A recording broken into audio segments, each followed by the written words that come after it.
বলবেন। এত রাতে তোমাকে ডিস্টার্ব করলাম না তো? না না, আপনি বলুন না, কোনো অসুবিধা নেই। আসলে তোমার সঙ্গে আমার একটা জরুরি দরকার ছিল। তোমার যদি বিশেষ অসুবিধা না থাকে তুমি কিন্তু আমার গাড়িতে উঠে বসতে পারো। গাড়িতে? আচ্ছা ঠিক আছে।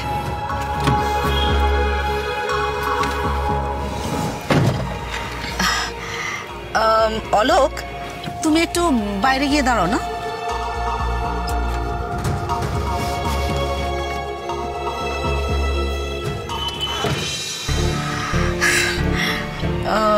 বুঝলে দুর্গা, আমি না আমার ক্লায়েন্টের সঙ্গে কথা বলেছি।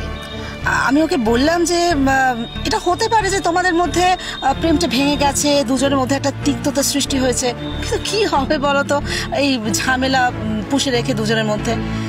তো আমার ক্লায়েন্ট কিন্তু রাজি হয়ে গেছে। সোহিনী কেসটা ভিটো করে নিতে চাইছে, জাস্ট শানের সাথে কোর্টের বাইরে একটা সেটেলমেন্ট করতে চাইছে। সেটেলমেন্ট? কিসের সেটেলমেন্ট বলুন তো?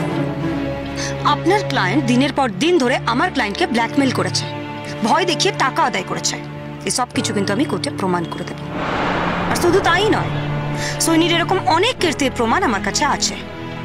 একটু সবুর করুন, আমি সেগুলো একটা একটা করে সামনে তুলে ধরবো। ওফ দুর্গা, তুমি এই ম্যাটারটাকে কেন এত পার্সোনাল নিচ্ছ বলো তো?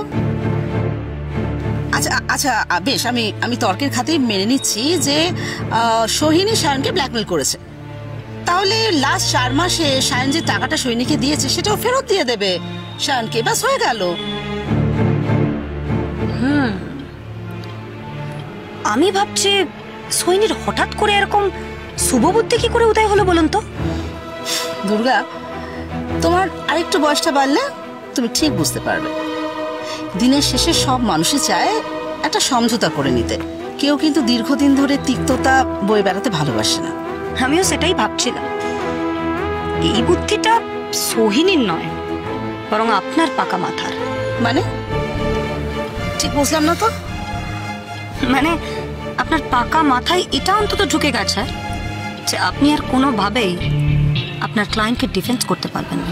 এইভাবে বলো না দুর্গা, এই কেসটাতে কিন্তু এখনো আমাদের দিকটাই স্ট্রং।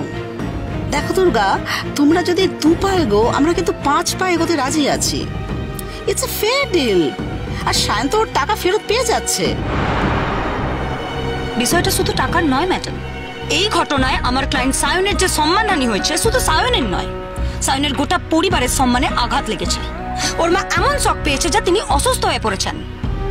আমার তো মনে হয় সায়নবাবুর এবার বিয়েটাই ভেঙে যাবে। এত সবকিছু দায় কে নেবে বলুন তো? সোহিনী সবার কাছে ক্ষমা চেয়ে নেবে। আর তাছাড়া ও তো বিনা শর্তেই সেটেলমেন্টটা করতে চাইছে। আর কোনো সেটেলমেন্ট নয়, এবার যা হবার কোর্টেই হবে। সোহিনীর মতো মেয়েদের মুখোশটা টেনে খুলে ফেলা প্রয়োজন এই সমাজের জন্য। অনেক রাত হয়েছে, আপনি সাবধানে বাড়ি যান। See you at the court.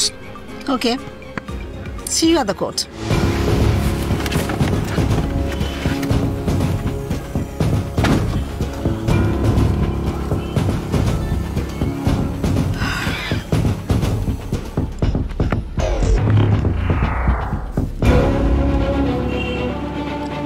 Option over. Take action. আদালত ও একটি মেয়ে, প্রতিবাদের এক নতুন ভাষা। সোম থেকে শনি রাত 8টায় আকাশ 8-এ।